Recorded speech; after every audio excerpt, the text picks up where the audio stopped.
Welcome to StemeXe for online tutoring.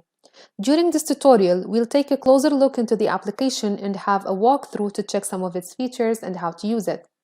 When you first log into StemeXe, you'll land on the Feeds tab.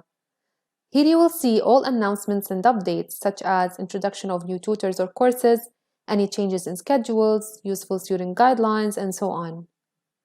You can interact with posts by commenting, liking, or following to be notified of any comment.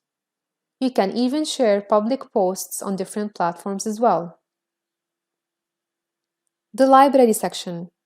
This is where you'll find the list of all tutors available. You can filter for a specific tutor or a specific subject. To have more details about the tutor, click into the card where you will see a small introduction video and description about the tutor.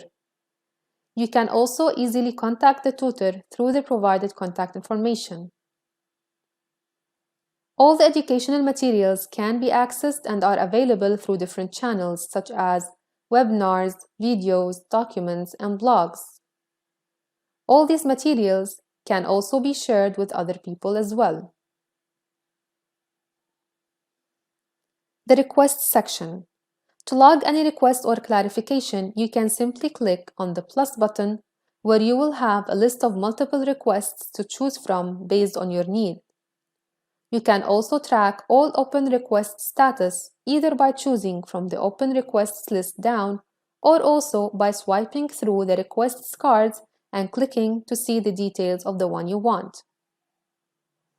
The events section. Here is where you will see all your sessions listed in one central place and have a clear visibility over your organized schedule. You can simply click into the session and attend it once the time comes. Lastly, the chat option.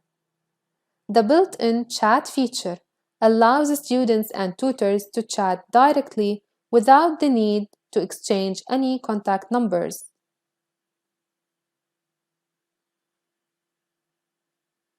Users can also create groups and chat within them as well.